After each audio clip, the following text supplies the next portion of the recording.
সংশোধন করেছে, এটা করেছে, ক্লাবদের বিরুদ্ধে এই পদক্ষেপ নিয়েছে, কিন্তু আমরা কোনো দৃশ্যমান ফলাফল পাচ্ছি না।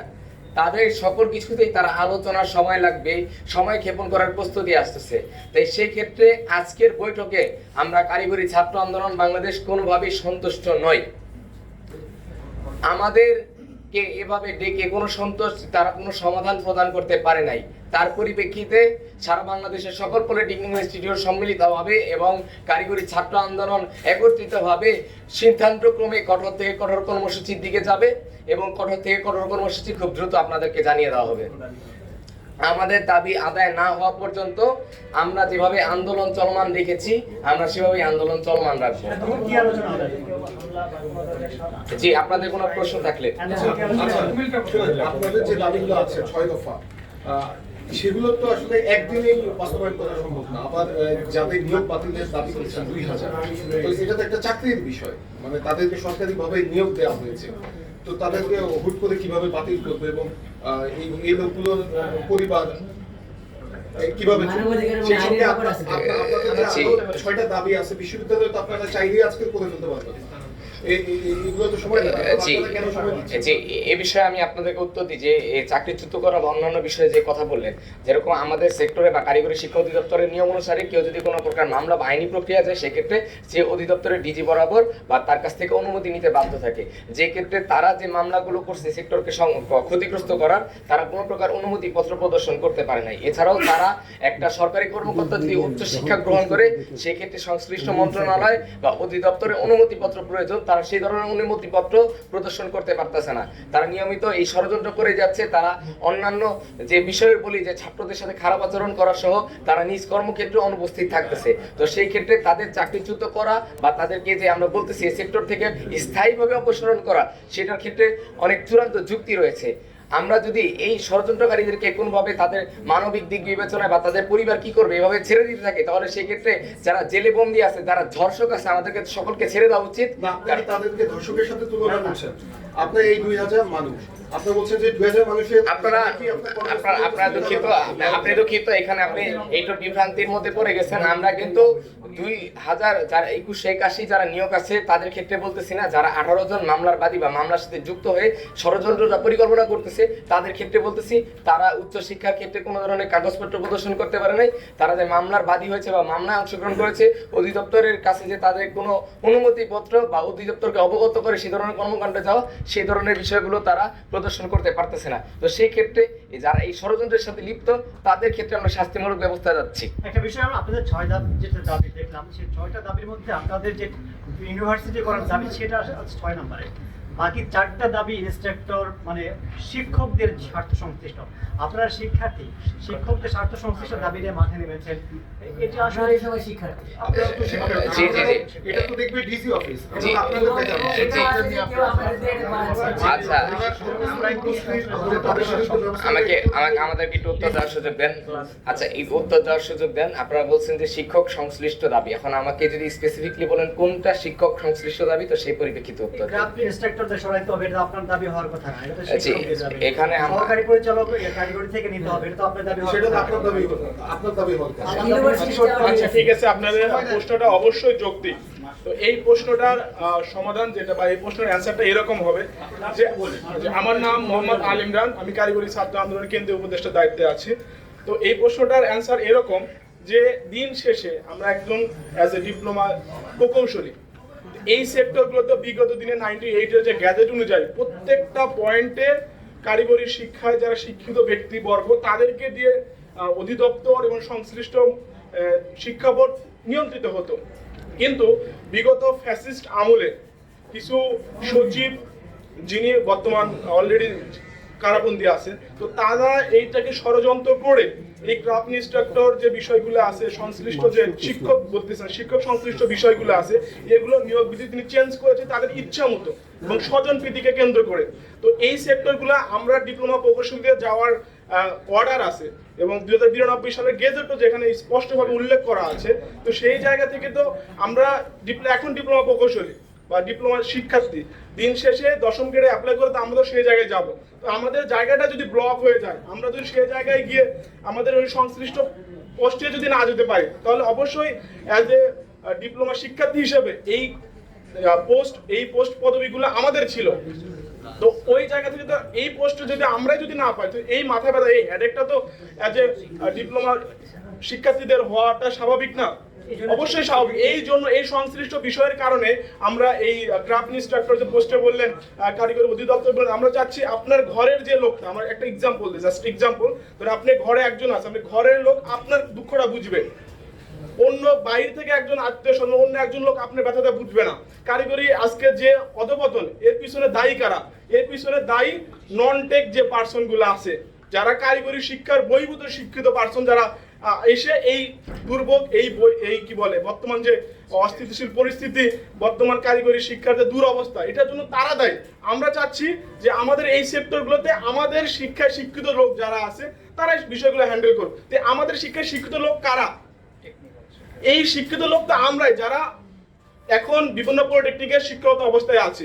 দিন শেষে এটা আমরা শেষ করে এই জায়গাগুলোতে আমরাই আসবো, এটাই হচ্ছে আমাদের মূল দাবি। এই কারণে আমাদের সাধারণ শিক্ষার্থীর এইটা হেডেক।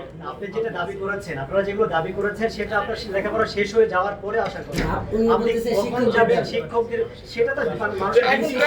হ্যাঁ, অবশ্যই অবশ্যই। আরেকটা বিষয় আমি বুঝতে পেরেছি, আমি আর বলি, আপনার বুয়েটে কি ফিজিক্স কেমিস্ট্রি পড়ানো হয় না? আপনার বুয়েটে সোশিওলজি পড়ানো হয় না কোর্স হিসেবে?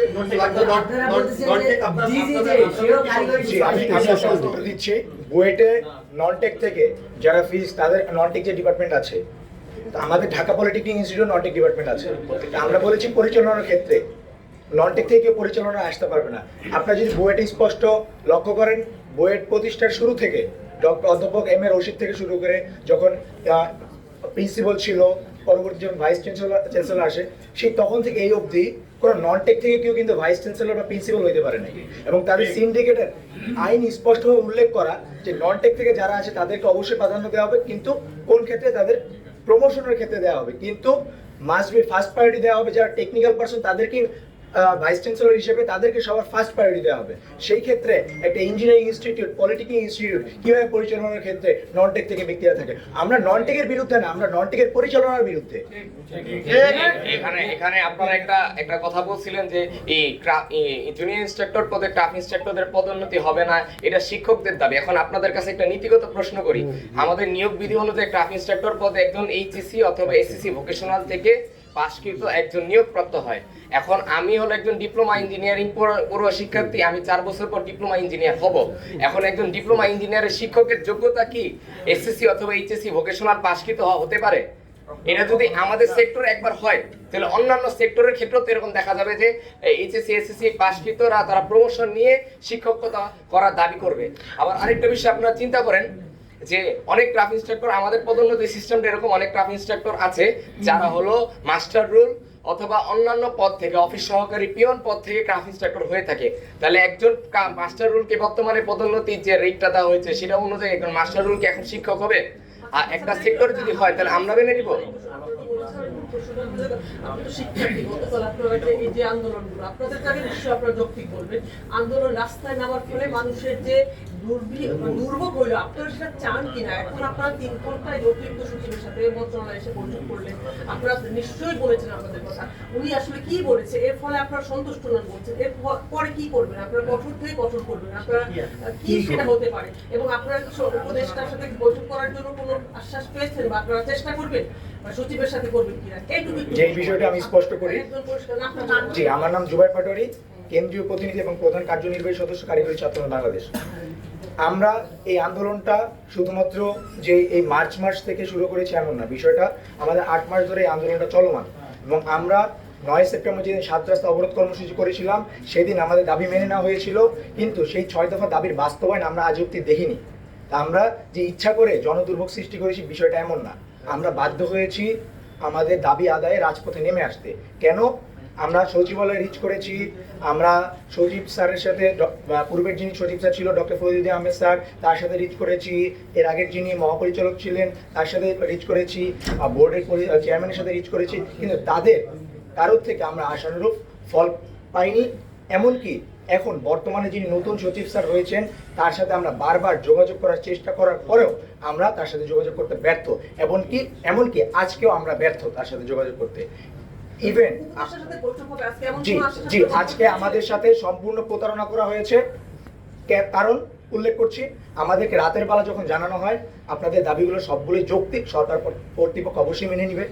আপনারা কাকে কাকে কোত্থেকে জানানো হয়? কে? আমাদেরকে ডিজিএফআই, এসবি, এনএসআই প্রত্যেক জায়গা থেকে জানানো হয় আপনাদের দাবিগুলো যৌক্তিক, আপনাদের দাবিগুলো মেনে নেওয়া হবে। এমনকি বলা হয়েছে আপনারা যাদের যাদের সাথে বসতে চান তাদের তাদের নাম উল্লেখ করেন, আপনাদের বৈঠকের ব্যবস্থা আমরা করছি, আপনারা আমাদের সাথে নেগোসিয়েশন আসেন। আমরা তারপরও আমাদের হার্ডলাইনে অবস্থান করেছি। আমরা বলেছি যতক্ষণ পর্যন্ত আমরা বৈঠকে থাকবো ততক্ষণ পর্যন্ত আমাদের আন্দোলন শিথিল থাকবে, তারপর আমাদের আন্দোলন স্থগিত থাকবে না। আজকে আসার পরে যখন দেখতে পাই এখানে আমাদের যিনি ম্যাম ছিল, রেহানা ম্যাম, অতিরিক্ত সচিব দায়িত্বপ্রাপ্ত, তিনি নিজেও জানেন না এখানে শিক্ষা উপদেষ্টা স্যার উপস্থিত থাকবেন। আমরা সাধারণ শিক্ষার্থী, আমরা জানি না সচিবালয়ে কোন দিন ক্যাবিনেট মিটিং থাকে। আজকে শিক্ষা উপদেষ্টা ক্যাবিনেট মিটিংয়ে ছিল উপস্থিত।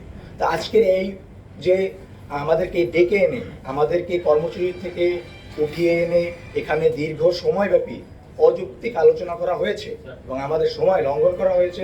কি বলেছে বলো? আমাদেরকে আমাদের রেহানা ম্যাম বলেছে তোমাদের দাবিগুলো অবশ্যই মেনে নাও। তিনি আজকে এখানে ছিল একটা সমাধানে আসার কথা, আমাদের এখানে সমাধানে আসার কথা। তিনি আমাদের দাবিগুলো পয়েন্ট করেছে এবং এই দাবিগুলো নোট করে তিনি সচিব স্যারের কাছে প্রেরণ করবে। সচিব স্যারের কাছে প্রেরণ হয়ে তিনি শিক্ষা উপদেষ্টার কাছে প্রেরণ করবে। শিক্ষা উপদেষ্টা পর সংশ্লিষ্ট মহোদয়কে নিয়ে আমাদের দাবি বাস্তবায়ন করতে। আমাদের যে রূপরেখা এটা ছিল না, আমরা লং টাইমে যেতে চাই না, আমরা চাই দ্রুত বাস্তবায়ন। তো এটা আমরা দীর্ঘ 8 মাস ধরে করে আসছি। এখন কি করবেন? এখন কি করবেন? এরপরে আপাতত আশ্বাস দিয়েছে যে উনি সিদ্ধান্ত আলোচনা করতেছে, আপনারা সেই কোনো অপেক্ষা করবেন না? যে আমরা যেই আশ্বাস পেয়েছি, এই আশ্বাস আমরা বিগত 8 মাস থেকে এর থেকে ভালো আশ্বাস পেয়ে এসেছি, কিন্তু বাস্তবায়ন আমরা দেখিনি। এখন কি এখন কি করতে চান? যে আমাদের কর্মসূচি আমাদের যেভাবে চলমান ছিল সেভাবে চলমান থাকবে। আমাদের জনদুর্ভোগ যতটা কমিয়ে আমাদের আন্দোলন পরিচালনা করে সেটা আমরা চেষ্টা করব। আপনারা আজকে কিছু করবেন সেগুলো কি যে আজকে আমাদের শিথিল রয়েছে, শিথিল এখন পর্যন্ত অব্যাহত আছে। আমাদের যে শিথিল থেকে হার্ডলাইনে যেতে হয় সেটা আমরা জানিয়ে দেবো, কিন্তু বর্তমান এখন আমরা স্পষ্ট আমাদের তথ্য দিচ্ছি। আচ্ছা, আমার আরেকটা শেষ প্রশ্ন।